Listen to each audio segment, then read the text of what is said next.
চাঁপাইনবাবগঞ্জে cocktail বিস্ফোরণে নিহত হয়েছেন ২ জন, আহত হয়েছে ৩ জন। বাগেরহাটের কচুয়ায় ধানের শীষ সমর্থকদের সঙ্গে সংঘর্ষে আহত স্বতন্ত্র প্রার্থীর সমর্থক নিহত হয়েছে। নাটোরের বড়াইগ্রাম ও ব্রাহ্মণবাড়িয়ার নাসিরনগরে নির্বাচন পরবর্তী সংঘর্ষে ২২ জন আহত হয়েছে। এদিকে মুন্সিগঞ্জে জসিমউদ্দিন হত্যাকাণ্ড রাজনৈতিক নয় বরং পারিবারিক দ্বন্দ্বের জেরে ঘটেছে বলে জানিয়েছে সেনাবাহিনী। প্রতিনিধিদের পাঠানো তথ্যচিত্রের ডেস্ক রিপোর্ট।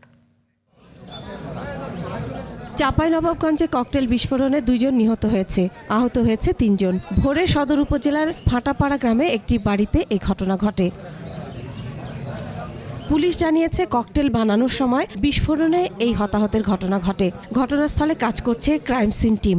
আমরা প্রাথমিকভাবে এটা যে কোনো হয়তো ককটেল রক্ষিত অথবা তারা তৈরি করছিল এরকম কোনো বিষয় থাকতে পারে, প্রাথমিকভাবে মনে হচ্ছে সেইগুলো বিস্ফোরিত হয়েই ঘটনাটা ঘটেছে। বাগেরহাটের কচুয়ায় বিএনপি ও স্বতন্ত্র প্রার্থীর সমর্থকদের মধ্যে নির্বাচন পরবর্তী সহিংসতায় আহত স্বতন্ত্র প্রার্থীর সমর্থক ওসমান সর্দার নামে এক ব্যক্তি নিহত হয়। বেলা 11:30টার দিকে খুলনা মেডিকেল কলেজ হাসপাতালে চিকিৎসাধীন অবস্থায় তার মৃত্যু হয়। বাংলাদেশ সরকারের কাছে আবেদন করব যে আমার ভাইয়ের মতো আর কোনো ভাই যেন হারা না হয়।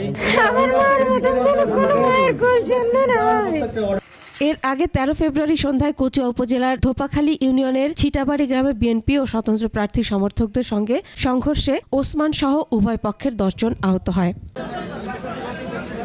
ব্রাহ্মণবাড়িয়ার নাসিরনগরে নির্বাচন পরবর্তী বিরোধকে কেন্দ্র করে দুই পক্ষের মধ্যে সংঘর্ষ হয়েছে। এতে উভয় পক্ষের অন্তত 10 জন আহত হয়।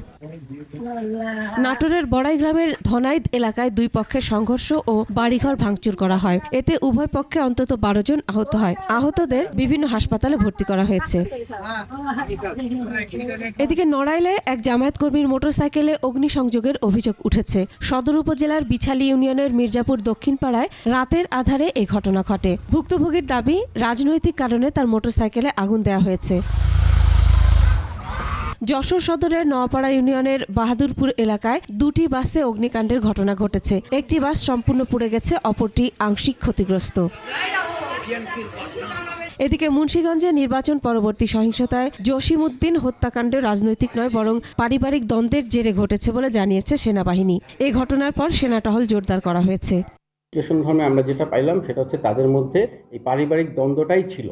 এটা জাস্ট ইলেকশন পরে তারা এটাকে কথা কাটাকাটির মাধ্যমে তারা এটাকে একটা ইনফ্লুয়েন্স হিসেবে কাজ করে। Masum Alisa, desk report, 21 television.